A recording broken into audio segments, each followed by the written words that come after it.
Today, I'm speaking to Judy Cawthon, and I'm Madylin Hernandez from Oklahoma State University, and we're going to be talking about Judy and her time related with Oklahoma Humanities.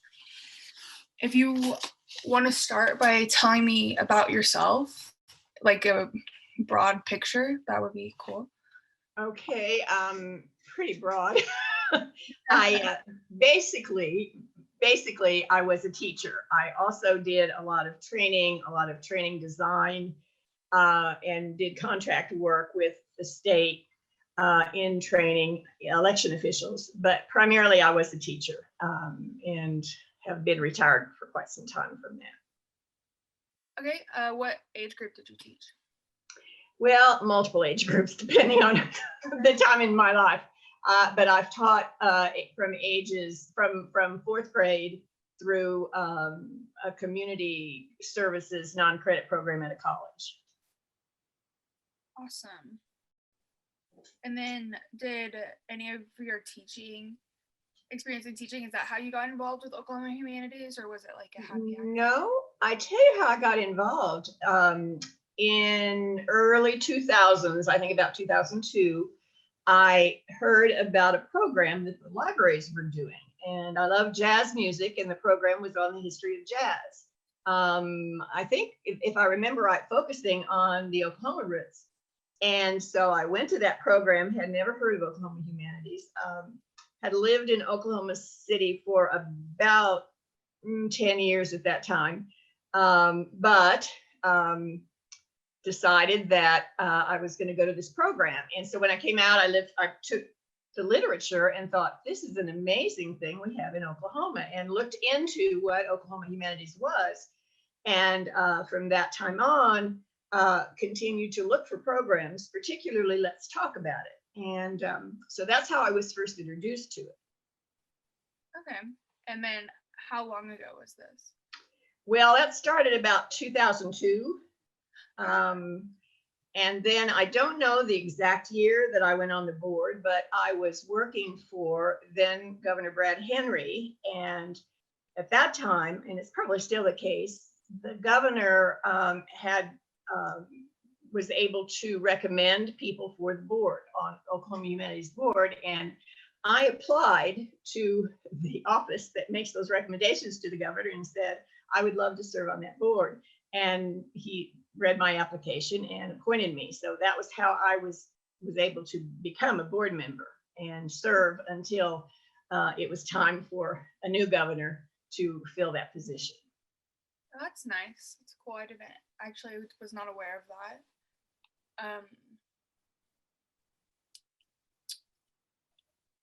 So on your time at the board, on the board, did you have any like particular projects that you helped with that you were super passionate about?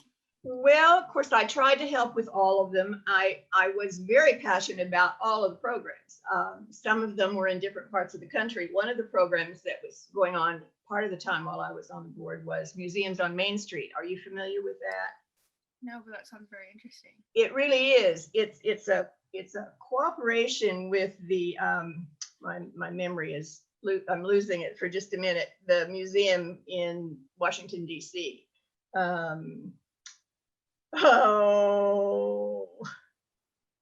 Smithsonian. I'm so sorry. It's the Smithsonian. And they prepare the materials, and then towns are selected throughout Oklahoma. And of course, with COVID, it wasn't going on, but to my knowledge, it was still going on up until the COVID year.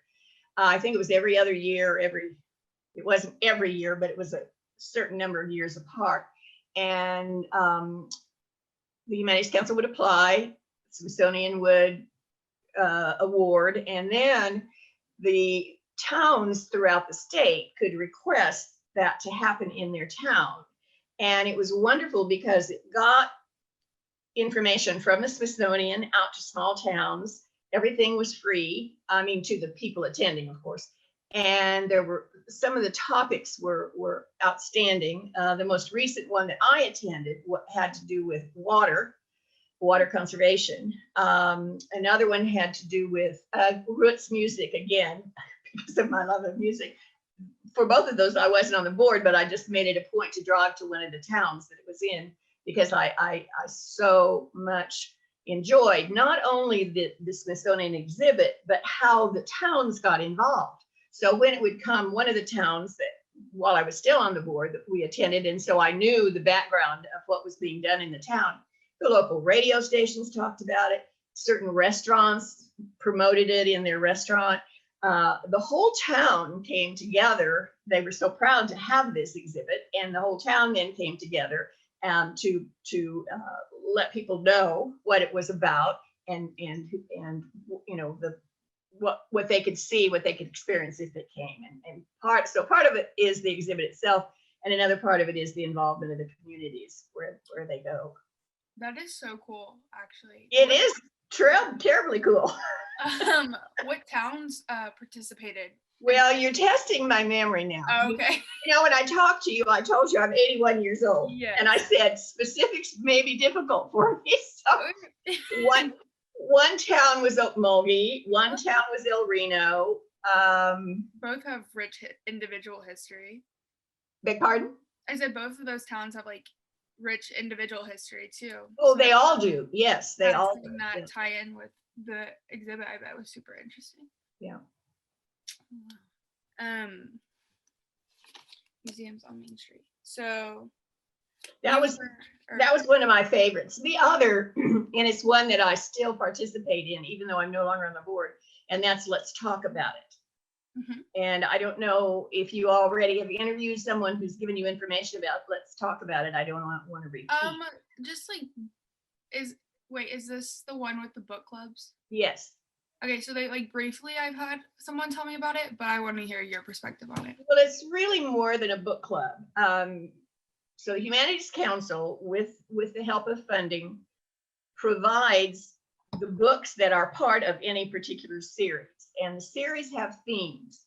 And the themes vary from baseball to Black history to Muslim history to a great variety of what the topics are. And there are usually 5 books. And depending on the location, if it's in a library, sometimes they meet once a month.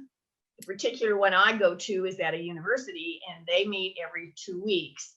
But the part about it that is so good is that in addition to reading the book and having a discussion about the book, a scholar is brought in. In the first hour of the meeting, the scholar gives really, really, really good information, either regarding the author of the book or the period of time in which that book, the book focuses. And it's an extraordinary learning experience just to read a book that perhaps you've never read before, to listen to the scholar, and then we break into groups and actually discuss the group. And there is a facilitator within that group who gets the discussion going. So it's a very good experience. The one that I go to, I've been going to, gosh, at least 15 years. And a lot of the same people come back. And depending on the topic, then we have a lot of new people who come. Okay, and do you participate? Do you live in the metro area still? I do. Yes. Okay, so you participate locally. That's super cool. I've actually had one of my favorite professors. She did one in Enid over a book about the race massacre in Tulsa. Yes. Fire and Beulah. Yes. Yes. Yeah. In fact, that series, I read that series and went to discussions on that series. Yeah. So interesting. And it's the centennial this year, which is kind of insane. What's really interesting is reading that book was the first time I learned about the Tulsa Race Riot Massacre. I didn't live in Oklahoma. I moved to Oklahoma when I was married, but I knew nothing about it, and lived in Tulsa for about 3 years. That's until I read. Yes. They really tried to cover that up for a long time, but I'm glad it's being discussed now. Yes. It's important. I think one of our board members, or at least a former board member, I don't know if he's still on or not, has a current book published on that. Have you interviewed him? No. My brain has just gone dead. Is he from Tulsa? He's from Tulsa. I think I've read his book for class.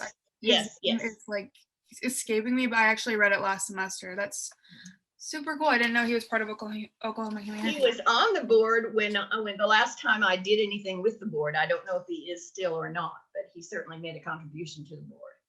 Okay, that's super small world.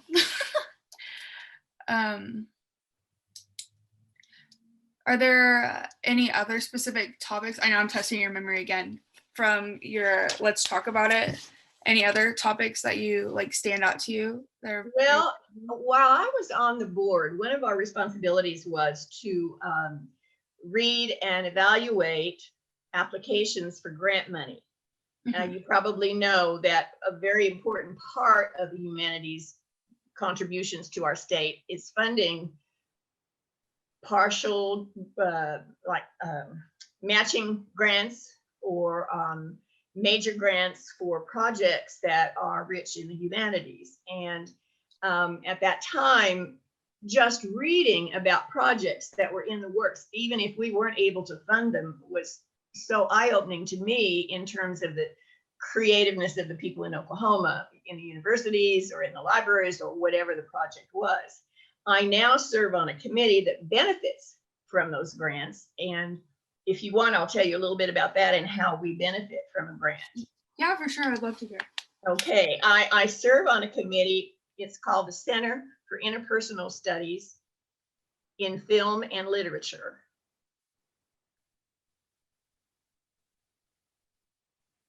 And it's associated with Oklahoma City University.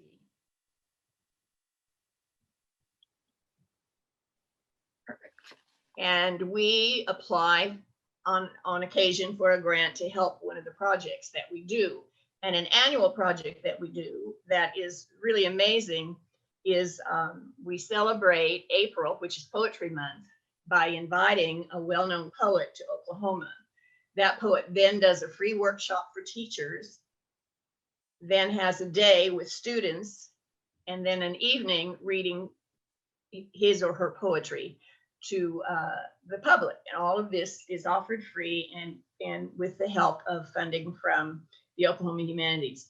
And we've been able to have in Oklahoma most of the poet laureates of the United States and other well-known nationally and international poets. So it's been wonderful for those of us who love poetry and some newly introduced to poetry just because the poet is reading live, and also the experience for teachers to be able to have a free workshop with that. So that's a grant which is a part of one of the things the Humanities Council does that we still benefit from, even though I'm no longer on the board. So, and plus I still go to Let's Talk About It. Yes. And of course, one of my favorite things about the Humanities is the magazine. Yes. And of course, I receive that as it comes out, and that's a tool of learning and understanding that I think is priceless for those of us in Oklahoma and actually across the country, because letters come back to the editor from many other places. So we know it's read widely. Yes, I've interviewed a few people who have published pieces in there, and it's kind of cool to see from my side, see where Oklahoma Humanities money does go and how it impacts not only like the community, but like individual scholars in their studies. That's super. The poetry thing is super cool. I did not know that was a thing, and I've lived here my entire life, Oklahoma City. So, Madylin, if I do have your email address, the poet that's coming in this April, I'll send you as soon as I'm shortly going to get like a little card via virtual postcard. I'll forward it to you and you can kind of get some information like that. That'd be awesome. I'm trying to, which way should we go now? Well, I don't know.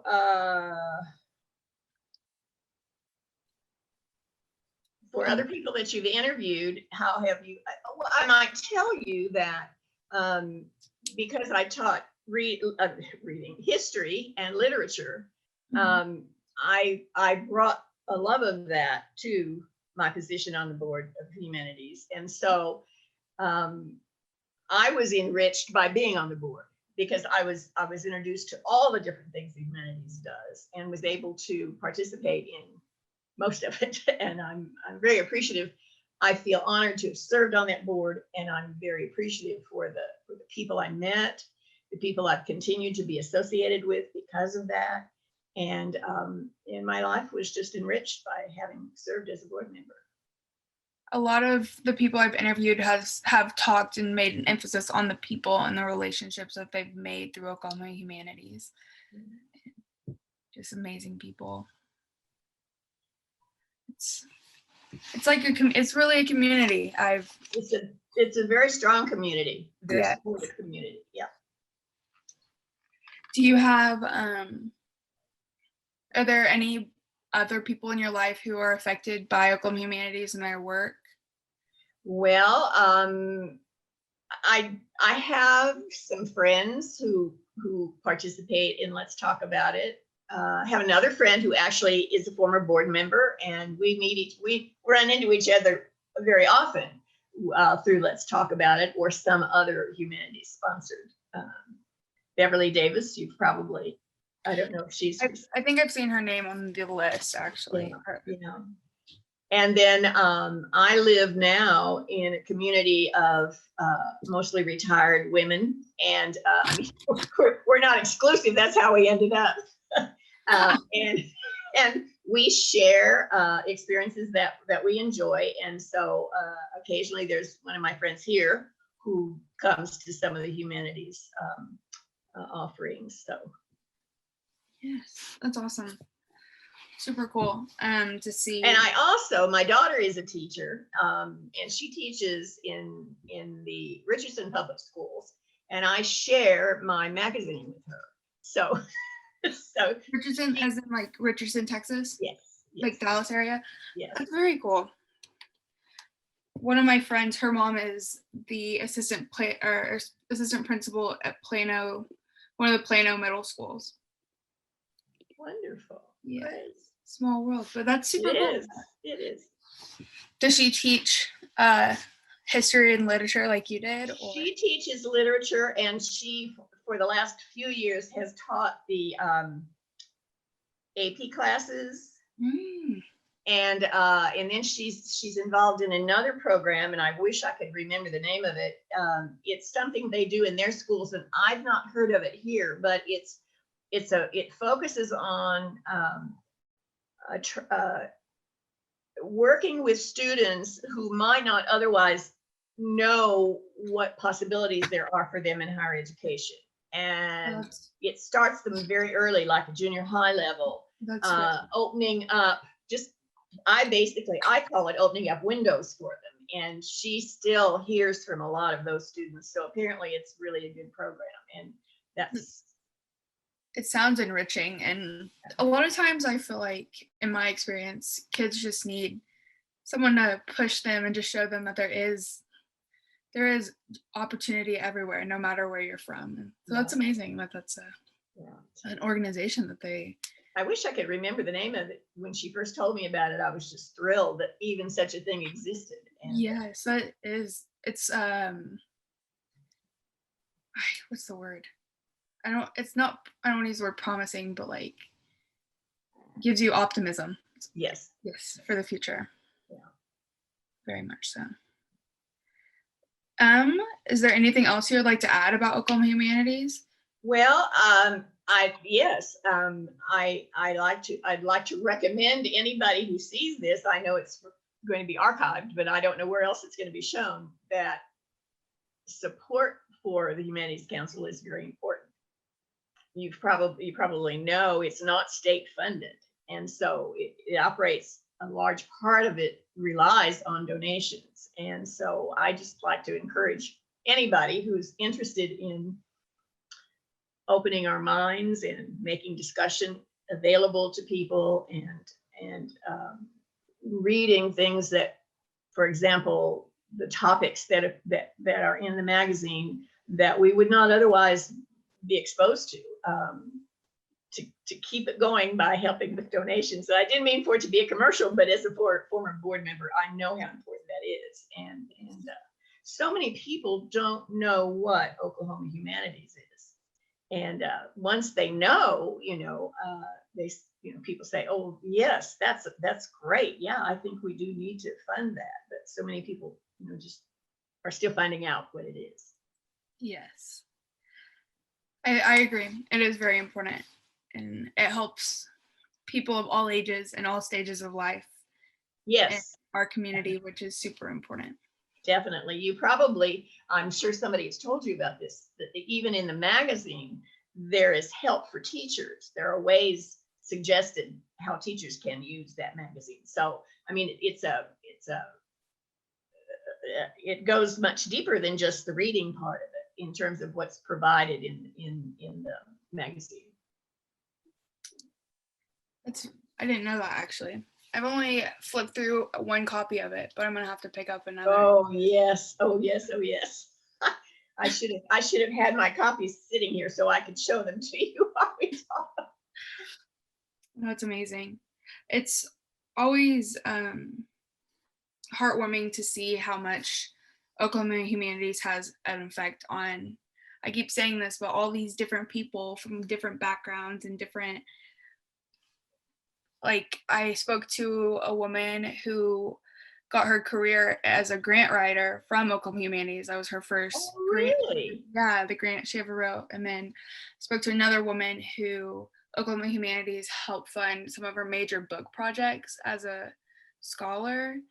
And she writes articles for the magazine frequently. It's just very, and then you're like on the board member, you're a board member, so you helped people like those people, and then you're still involved in everything that they do. It's super awesome to see.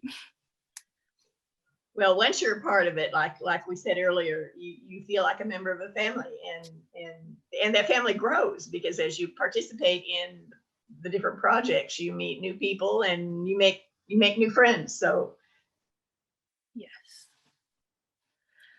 Well, if there's nothing else you want to add, I won't make you stay here and stare at me. Could I ask you a question? Yeah, for sure.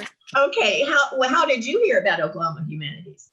I worked, and I go to OSU. I'm a junior at Oklahoma State, and I was working as a student worker in our office in the history department, and my advisor, she's like, there's this opportunity, because I've always shown interest in oral history. I just find it very fascinating and think it's the best way to tell a story.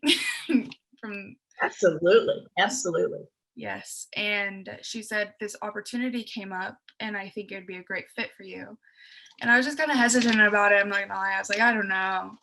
But then after everything started, I was like, oh, this is so cool. I'm so glad I had the opportunity to be a part of this and learn about Oklahoma Humanities. Because like I said, I've lived in Oklahoma City my whole life. I've heard of it, but I didn't know that's what it was. Right. So now I see its impact on the community, and I'm very much engaged now. Hey, so do you live in Oklahoma City and commute to OSU? I live in Stillwater still, but I'm in Oklahoma City most of the time. I'm actually moving back this summer. Yes. Well, so you watch for Let's Talk About It and come join our Let's Talk About It. Yes, I am going to keep my eyes out for that, because I've only heard great things about it, and I've had a few professors that have participated in it. So Great. So what professors? The one that comes to mind is Dr. Laura Arata. She's actually one of my advisors for this internship. Cool. Are you a history major? Yes, I am. What area of history are you interested in?